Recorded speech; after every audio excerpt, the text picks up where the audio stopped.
Bab El Oued, au cœur de la capitale algérienne. Dans les rues bondées du centre de ce quartier populaire, les jeunes sont nombreux. Petits commerces, marchés, ici beaucoup sont au chômage ou gagnent à peine leur vie. Nombreux sont désespérés et prêts à quitter l'Algérie. Il n'y a pas de liberté d'expression, pas de boulot, il n'y a rien. Je ne sais pas ce que fait le pouvoir. Ils dirigent le pays, mais ils ne font rien. Il n'y a pas une mèche pour les jeunes, il n'y a pas une mèche pour la société algérienne. Ils ne donnent rien, ils ne donnent pas de la chance. C'est une grande prison. La haraga, l'émigration clandestine, est devenue l'un des fléaux de l'Algérie depuis la fin des années 90. Pour lutter contre, le gouvernement a décidé de casser sa tirelire. Nassim Aoudia, 31 ans, a bénéficié d'un dispositif d'aide à la création de PME.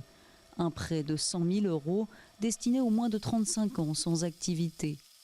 Ce diplômé en fabrication mécanique a lancé une petite usine. Aujourd'hui, il emploie 7 personnes. J'avais l'opportunité d'aller au Canada. J'avais été sollicité par des amis qui étaient au Canada. Donc j'avais un profil qui était recherché. Mais bon, c'était par rapport. Je me suis dit que j'avais l'opportunité de réussir ici en Algérie. Pourquoi aller chercher ailleurs Si 300 000 jeunes ont bénéficié du programme, en Algérie, 21,5% des moins de 35 ans sont touchés par le chômage. Un malaise social exacerbé par le manque de liberté. On ne laisse pas les jeunes penser par eux-mêmes.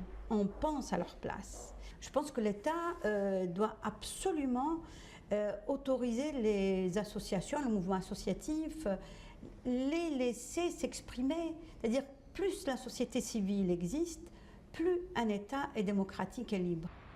Si les mesures économiques du gouvernement séduisent de plus en plus de jeunes, ils sont toujours plusieurs centaines à quitter le pays chaque année.